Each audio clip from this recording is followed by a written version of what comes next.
CBS 17 News, tracking coronavirus. The first doses of the Johnson & Johnson vaccine arrive in the Triangle. That is extremely exciting. Thousands of people in Group 3 get their chance to get vaccinated. This is at least we've got a path to the light at the end. Plus, we're getting answers to your COVID-19 questions. Will there ever be requirements in place to encourage people to get the vaccine? How it would affect us long term. When can I stop wearing my mask at school? Coming up next on CBS 17 News. And now, your forecast first from the CBS 17 Storm Team. Well, a taste of spring today with temperatures in the 60s, and it will be warmer tomorrow, but not tomorrow morning. Good evening. Thanks for watching CBS 17. I'm Wes Hohenstein. A cold start on Thursday, sunny skies. We don't have rain in the forecast for a while, but we've got cold temperatures in the 30s when you get up and at 'em tomorrow morning. By lunchtime, big warm up as we move into the 60s. I do have some 70s on the 10-day, but we've also got another pretty strong cold front. I'll tell you when we'll see some freezing temperatures before it's all said and done in less than 15 minutes. State health officials confirming North Carolina's first positive case. We've been preparing for this, and we do expect to see more cases in North Carolina. After alarmingly high numbers, we've reason for hope in North Carolina. Fewer people are getting sick. Fewer are needing a hospital. More people are receiving life-saving vaccines every day. Now is the time to put our strength and resilience to work so that we can continue to turn the corner and get through this pandemic. 1 year ago today, we told you about the first confirmed case of COVID-19 in North Carolina. Thanks for joining us. I'm Angela Taylor. 365 days later, the state reports nearly 900,000 cases and more than 11,000 deaths. But there is hope. More than 2.5 million people here in North Carolina have gotten the vaccine, and more than 800,000 people have recovered from COVID-19. Now at 11, we're tracking where we started and where we are by getting you answers about the virus and the status of the vaccine. Just the timeline, the specific timeline for the vaccines and when they're going to be available for everybody. Now, that's a question a lot of people have. Today, teachers, child care workers, and the rest of Group 3 lined up all over central North Carolina to get the COVID-19 vaccine. And unlike some of the vaccine stories we've been hearing, today, for the most part, was smooth sailing. CBS 17's Mackenzie Stasco is live tonight getting answers about how things went. Hey, Mac.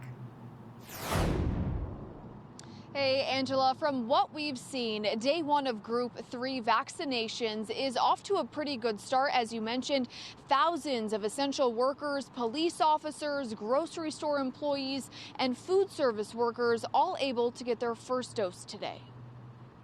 After nearly a year of being on the front lines of the pandemic, essential workers are now able to get the vaccine. 2020 was a rough year for our entire industry, so it's great to be able to get this new group in and started on this road to recovery. Some counties started vaccinating essential workers earlier this week, but Wake, Orange, Durham, and Johnston are a few that opened appointments to them on Wednesday. I was really excited. I do have family members that have already gotten the shot. I do have family members that have already had COVID. It's really nice to be here and know that teachers have also got their vaccinations so that now we can get ours. Moving forward, how quickly will you be able to get yours? Wake Med had appointments available for next week, but when I checked online, Duke and UNC Health were already booked. Walgreens did have a few spots available in Roseville and Fuquay Arena, but within minutes, they were filled. Joanne Pezza says she's grateful she was able to get one before they were gone. And I was not going to wait around picking and choosing which one I wanted. When it became available, I made the decision to come get it. And just like the hospitals, the wait at county health departments really varies by the week and ultimately depends on the shipment of vaccine supply. The Wake County Health Department tells me if doses stay at the level they are, the wait for appointments here in Wake County could be just a few days. Live in Raleigh, Mackenzie Stasco, CBS 17 News. All right, Mackenzie, thank you. Now, one question people keep asking is, what group am I in? So let's break down who's eligible now to get the vaccine. People in groups 1, 2, and 3, those are healthcare workers and long-term care facility staff and residents, as well as adults 65 and over. Now, group 3 includes teachers and daycare workers, as well as other frontline essential workers in manufacturing, food and agriculture, government, and community services. If you still have questions, just go to the CBS17 News app, click on the Coronavirus tab, scroll down until you see the Find My Spot banner. Click on that. Just answer a few questions, and it will tell you what group you're in. As more people get vaccinated and things start reopening, Chris Nickerson in Wake County has a question he wants answered. When will I ever be able to go back to a restaurant? I have missed restaurants.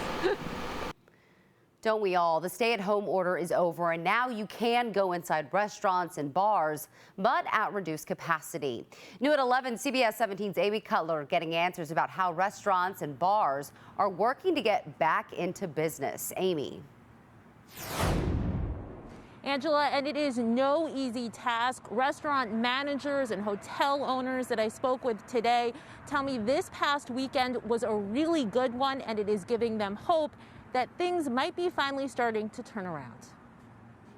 What started as a grocery store 90 years ago, the 42nd Street Oyster Bar remains a popular Raleigh restaurant.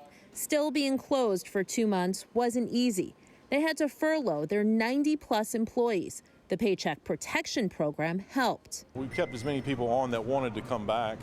They just not as many shifts. Ryan Tyson is the wine and beverage manager there. It was a slow start. Now, the last month or so, business has really picked up. Enough so that Tyson tells me they're looking to hire another 10 servers. That would bring them to where they were pre-pandemic.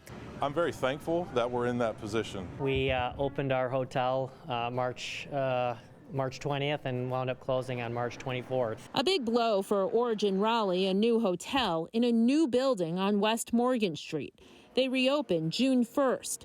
General Manager Todd Butchko admits it's been slow, but easing restrictions, mainly the curfew being lifted and the ability to serve alcohol at their restaurant until 11, gives him hope. It's night and day. It really is. That 2 extra hours that we get has definitely increased our revenues. The hotel also picking up on weekends. We are starting to hire, so we're hiring servers, bartenders, and cooks in the kitchen. Now here at Origin Raleigh, to put it in perspective, when they first reopened, they only had managers working. Now they have about 15 employees. Ultimately, they are hoping to double that once things finally pick up. Live in Raleigh, Amy Cutler, CBS 17 News. Amy, thank you. Now, a lot of people want to know if they can take time off work to get the vaccine. My question is, will there ever be incentives or requirements in place to encourage people to get the vaccine once it's available? Now, some employers are offering workers paid time off to get the vaccine, and companies like Target, Trader Joe's, Dollar General, and Harris Teeter all offering a one-time bonus for workers that get the vaccine. Just check with your employer to see what, if any, incentives are available to you. And tonight, governments and businesses are considering a way for people to prove they've been vaccinated against COVID-19. The so-called vaccine passports could determine who can travel, stay at a hotel, even visit a bar. Israel already using them, and the European Union just proposed them. Now the U.S. still considering this. So Doris from Raleigh wants to know, when will it be safe for her to go to St. Louis to visit her grandchildren? So Doris, CBS 17's Maggie Newland is live tonight getting you answers about how to travel safely. Maggie. Angela, the CDC is expected to issue guidance this week, possibly as early as tomorrow, about what people can and can't do once they have been fully vaccinated. This guidance is expected to include recommendations about travel. Now, we all know right now it's considered safest to stay home, but I spoke with a local doctor about what you should know before you make a trip.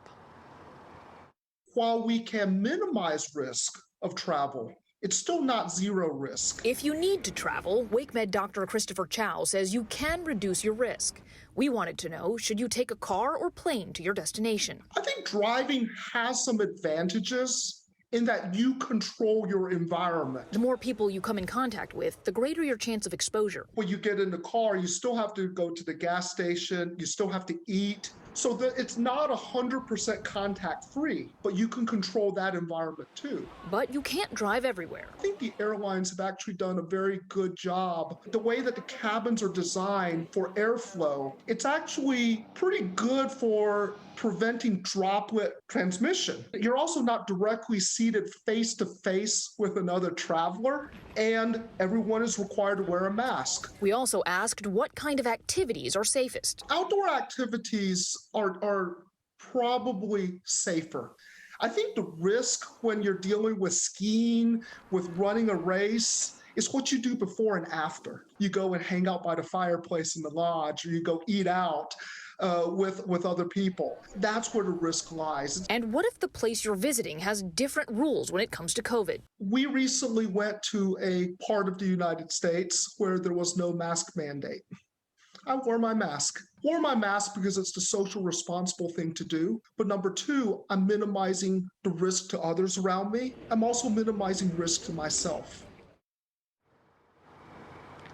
And of course, it will be quite a while before everyone can get vaccinated. Again, the CDC is still advising against travel right now. But if you do need to travel, the agency has a very extensive list of recommendations on its website. And we have a link on our website, CBS17.com. Live in Raleigh, Maggie Newland, CBS 17 News. All right, good advice there, Maggie. Thank you. And 5-year-old Hadley Hampton from Wake Forest wanted us to get an answer to her very important question. When can I stop wearing my mask at school? Oh, that is a great question, Hadley. The CDC says in order for everyone to stay safe while at school, you, your friends, and older students and teachers should wear a mask and, of course, social distance. Right now, no one knows just when the mask requirement will go away, but experts say wearing a mask helps keep people from getting sick. And I'll tell you what, Wes, that just breaks my heart to hear those little kids ask those types of questions, because we just never thought we'd be in a situation like this. I know, but there's a lot of kids out there who are handling this better than some of us adults. I'm tired of the mask. I know you are too. Are you tired of that weather we had today? Well, I've got more of it. However, even though it's going to be warmer tomorrow, it's still going to be cold overnight. I'll tell you what you're going to face in the morning and after the cold front that moves through late in the day tomorrow. All that in your forecast less than 10 minutes away. One of the questions that I have, is this vaccine safe? How do we know that it's safe? You asked, and tonight we're getting you answers from local experts and UNC and Duke. You're watching CBS 17 News, covering local news that matters.